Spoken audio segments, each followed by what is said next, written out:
Hello my besties, welcome to another video. Today I am very excitedly going to be talking about all the books that I am keen for coming out in November. Now this list is by no means the complete list of books that are coming out in November, plus I am sure that I am missing quite a few that I am looking forward to, would be interested in.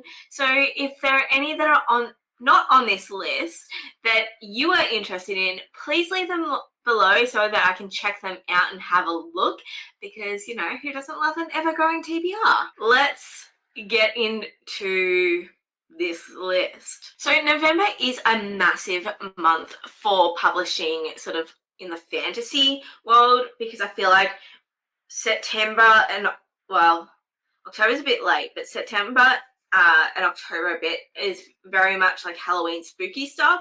So I feel like a lot more like general fantasy comes out in November. I feel like they wait almost. At least that's what I'm experiencing, because there is a crap ton of books being released on the 4th of November. I don't know, either that or I'm just really keen for a whole lot of books and they sound great that are coming out on the 4th. So let's get into it. The first book that I'm keen for is A Fate So Cold by Amanda Foody and C.L. Herman.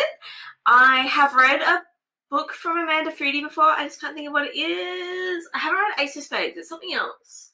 Ace of Spades I know is on my to-do. Or maybe I haven't. I'm just thinking of Ace of Spades. So for this one, of the 386 wands in the nation of Elderland, Valmordon is the most famous and most feared.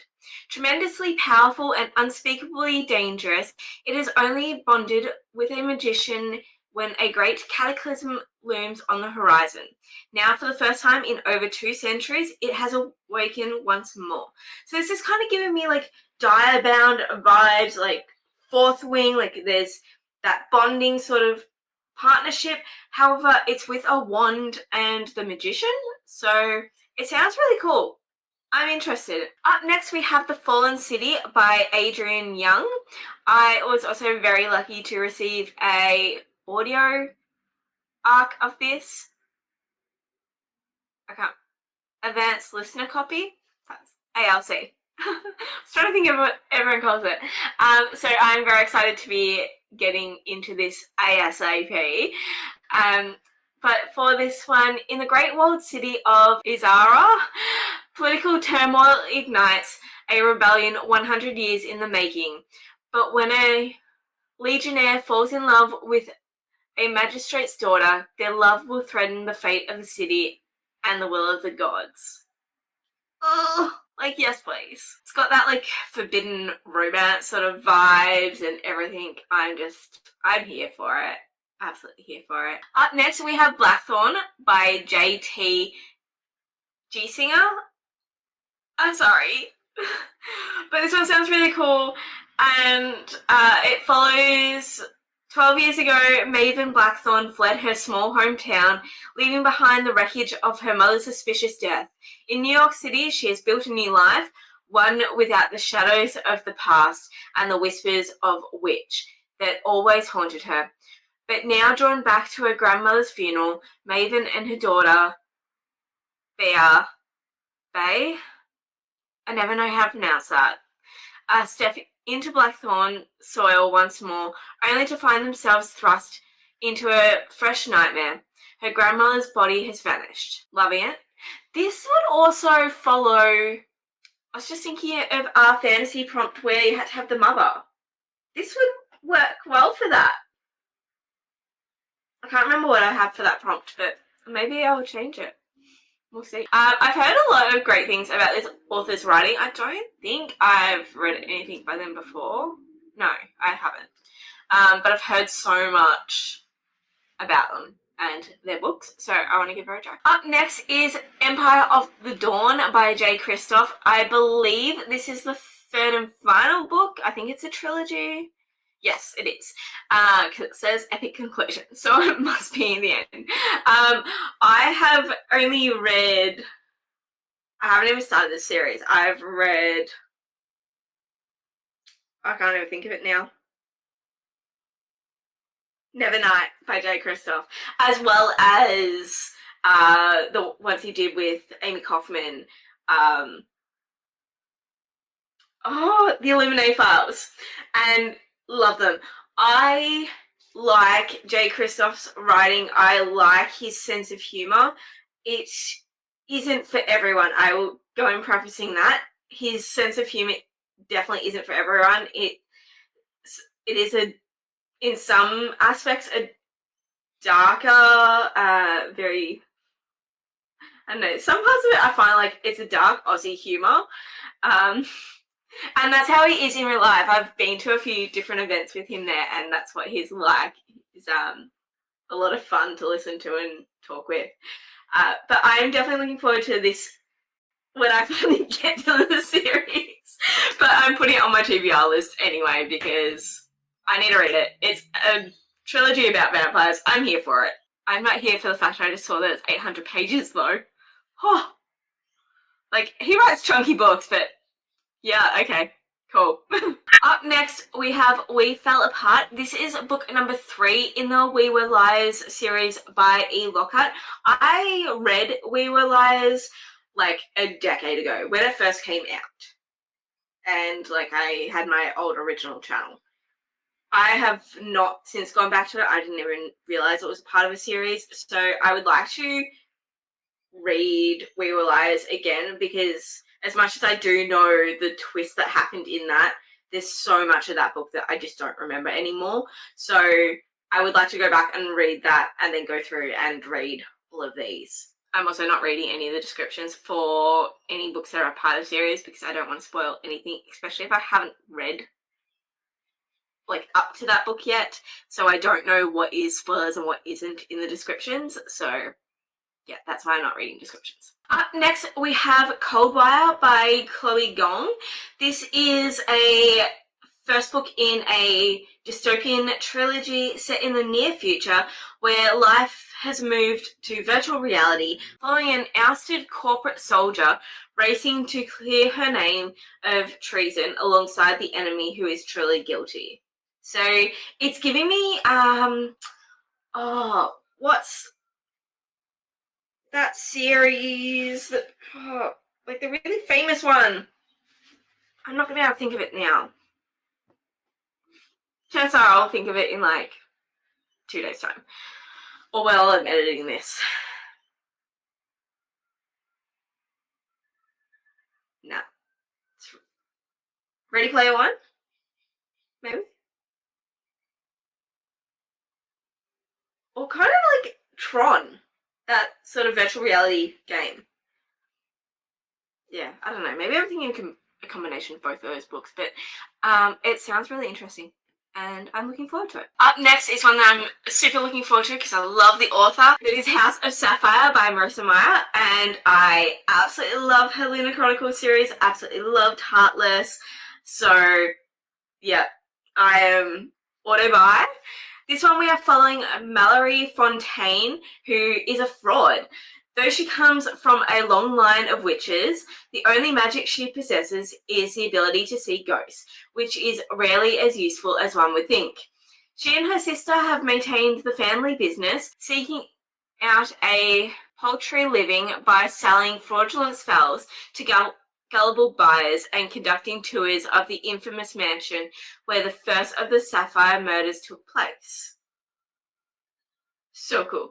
And for what I can see, there's a giveaway on this. Sorry. Just completely out. It's only available to the United States. I'm sorry, but that's just rude. This sounds really good. I think it looks to be a standalone, so I'm also interested in that. Obviously Heartless was a standalone, so I do enjoy Marissa Meyer's books when they're standalones as well as when they're series, so looking forward to it. We are still going on the 4th of November. That is how many books are getting published on the 4th. It's a lot. And next up, again, becoming an auto-buy author for me, but A Dark Forgetting by Kristen Cicerelli. Author of Heartless Hunter or The Rebel Witch, the Crimson Moth series. I'm like, what's the UK name for it. Oh dear me. But yes, absolutely loved those books, so definitely reading this one. It looks to be a standalone by the looks of this. It doesn't have that it's a part of a series. So for this, we are following Emmeline Lark, who, no matter how far she runs, the forest of Edgewood always comes for her.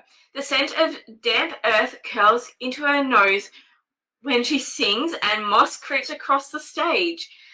It's as if the woods of her childhood, surrounded in folklore and tall tales, are trying to reclaim her.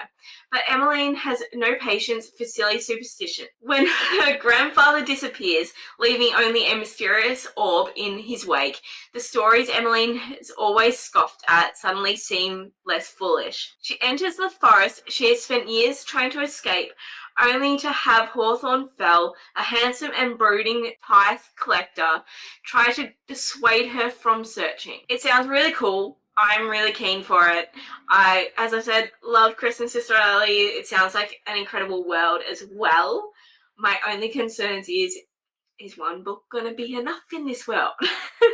It's how I always think about like fantasies that are standalones. I'm like, but 2 books. Do it as a duology. Have a bit more time in the world. But, you know, I also appreciate a good standalone too. Up next is another series that I haven't started, but I'm fully keen for, and that is Witchlight by Susan Dennard. This is book number 5 in the series, and I don't know if this is the conclusion. It doesn't say.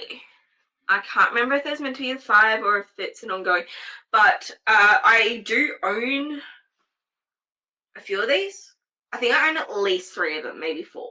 So I might own all the ones coming up to this. I'm pretty sure it's been a while since she's written in this world, but I'm definitely looking forward to starting the series. It is on a challenge of mine to start, I think. Maybe.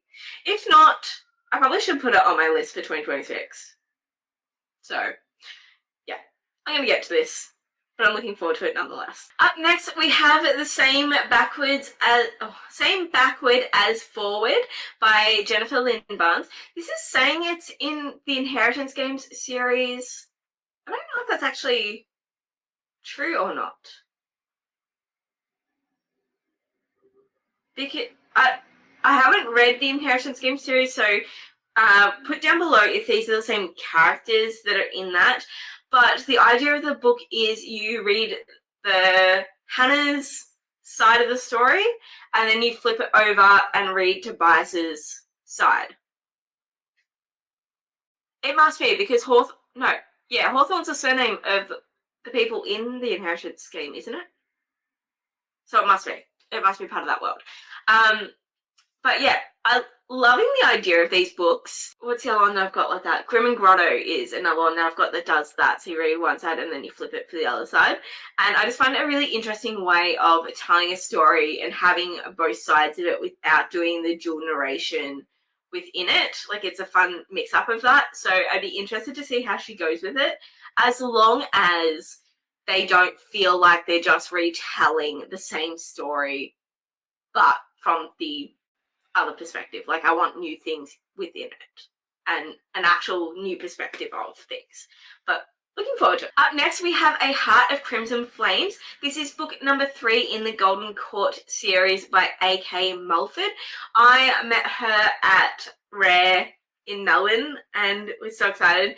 And I'm so excited to pick up these books. I haven't read the first one yet, so I need to get to that. But I was there and the books were out and they sounded really amazing, so I'm definitely keen. It's got wolves in it, and this is the 3rd and final book in this trilogy too, so at least they're all out. I can read them all. I can binge it. Up next, we have Deadly Ever After by Brittany Johnson. This follows Amala, who has spent her whole life trying to be the perfect princess. Delicate, quiet, and obedient. But when she's murdered on the night of her wedding, her story is cut short before it begins. Cardacia has been told her whole life that she's too rough, too loud, too much. She's no ordinary princess, but a ruthless warrior on a quest to fulfill her late brother's dying wish. except she dies before reaching her destination. Both girls wake up in a cursed forest. The gods offer them a second chance at life if they can find true love's kiss. But there's a catch, the gods warn. While the right kiss will save you, the wrong kiss will kill you. So yeah, this is like a Sleeping Beauty, like all those Disney princess stories in a retelling, which sounds amazing. I believe this is a YA book. Yes, it is. So it sounds like a whole lot of fun. Lastly, for the 4th of November, we have Seven Deadly Thorns by Amber Hamilton. And this is a YA dark academia romantic fantasy.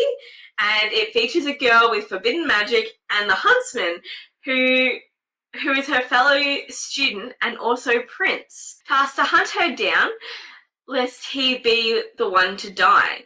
Forced to work together, the two will discover secrets, sinister threats, and an irresistible attraction. So it sounds super fun, right up my alley. I am so looking forward to this book, and the cover is really pretty with the rose and everything. Okay, moving on to the 11th of November, and we have An Academic Affair by Jodie McAllister. And I have seen a lot about this book, mainly because Jodie was at Rare as well, so I was seeing this book around there, and it looks really good.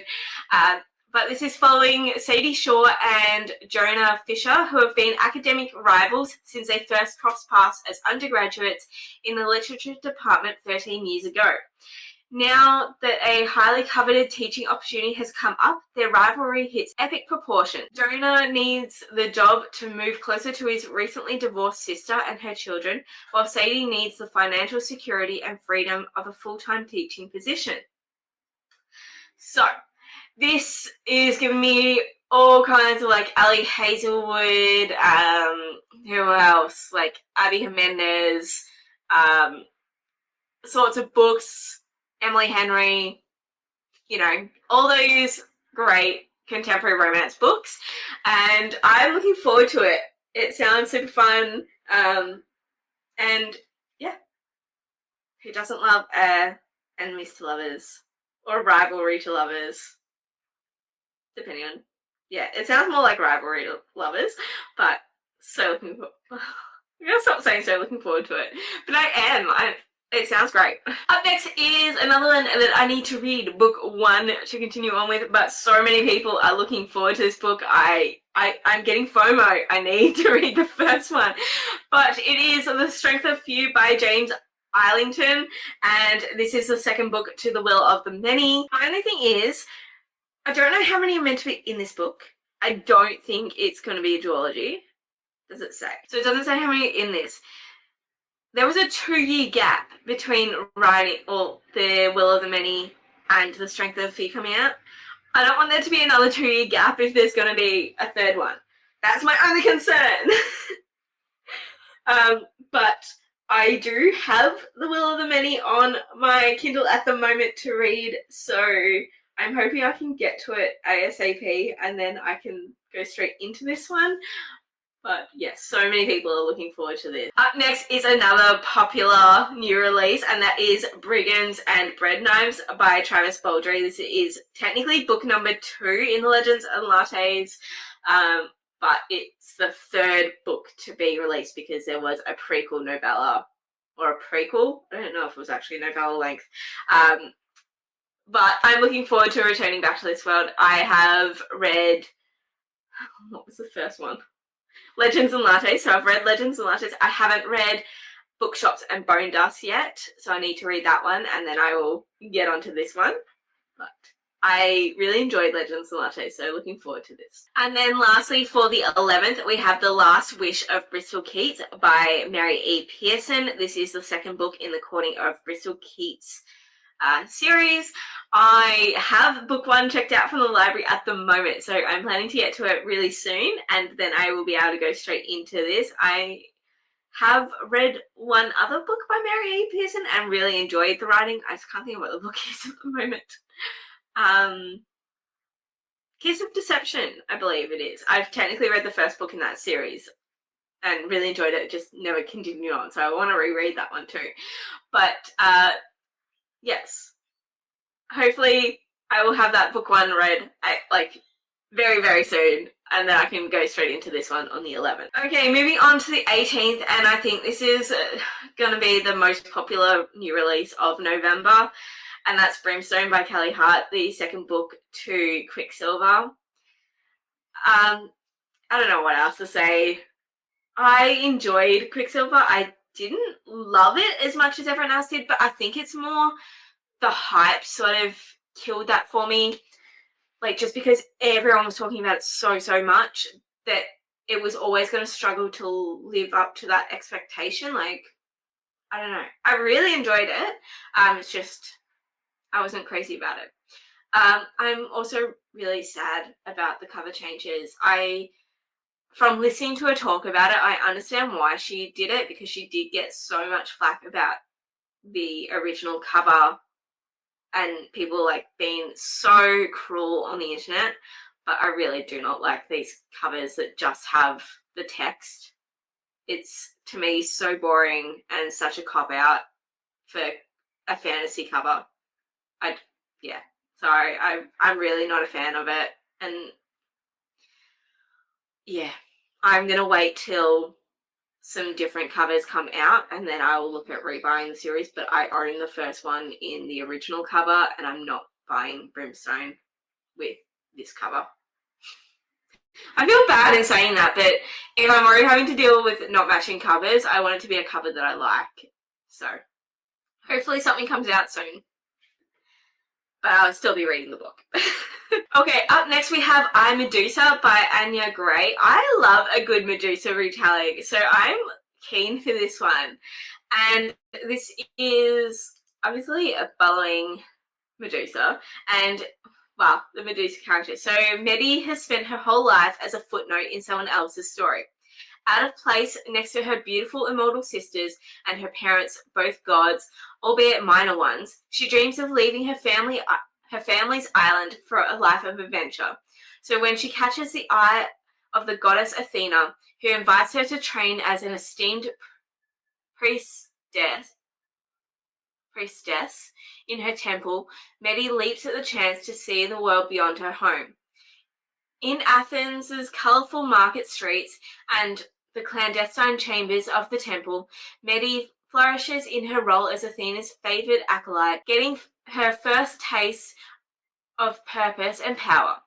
But when she's noticed by another Olympian, Poseidon, a drunken night between girl and god ends in violence, and the course of Medi's promising future is suddenly and irrevocably altered. So this is like the backstory of Medusa and how she became to be the creature with the snakes, because it was Athena that cursed her with the snakes for hair.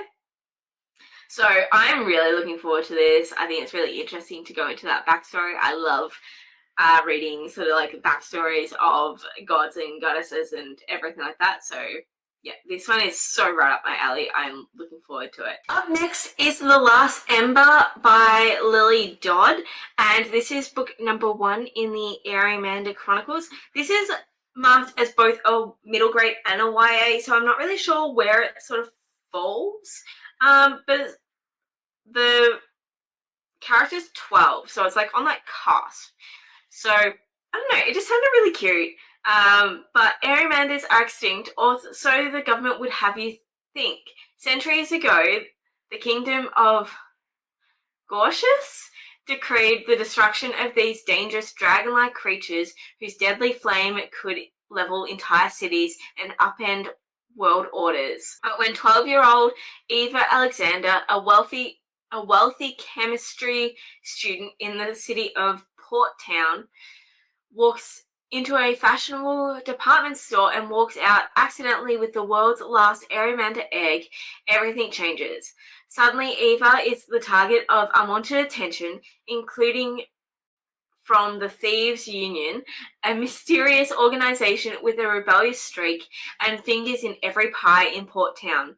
The Union orders its youngest member, the orphaned dairy delivery boy, Dusty Saint Ichibod, to steal the egg from Eva, which is far easier said than done.